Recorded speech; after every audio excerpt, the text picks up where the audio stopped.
আজ সকালে ছেলের স্কুলের টিফিনে করেছিলাম ঘরে তৈরি ছানার ভুর্জি। এটা যেমন হেলদি তেমন টেস্টি। তৈরি করা খুব সহজ, চটজলদি বানানোও যায়। ব্রেকফাস্ট হিসাবে আর বাচ্চার স্কুলের বা বড়দের অফিসের টিফিনে দারুণ আইটেম।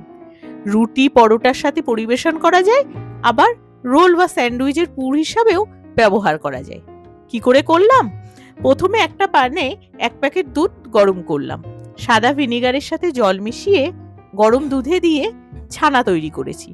গ্যাসের ফ্লেম অফ করে ভিনিগার দিতে হবে, না হলে ছানা শক্ত হয়ে যায়। এবার মাঝারি আঁচে একটা কড়াইয়ে তেল গরম করে অল্প আদা আর রসুন কুচি দিয়ে একটু ভেজে নিয়ে যোগ করেছি পেঁয়াজ কুচি, পরিমাণ মতো নুন আর 1 চামচ বেসন দিয়ে খানিকক্ষণ ভেজে নিয়েছি। বেসন দিলে ছানার মধ্যে একটা মাখো মাখো ভাব আসে।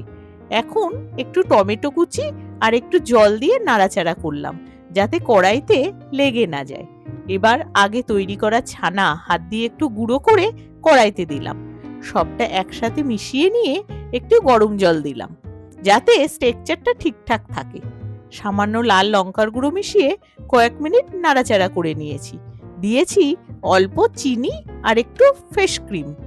ফ্রেশ ক্রিমের বদলে একটু দুধ বা গুঁড়ো দুধ, যেটা অ্যাভেলেবেল থাকবে, দেওয়া যায়, তাহলে একটু ক্রিমি ভাব আসে। এবার ড্রাই রোস্ট করা কসুরি মেথি, গরম মশলার গুঁড়ো আর একটু বাটার দিয়ে পুরোটা মিশিয়ে নিলেই রেডি ছানার ভুর্জি।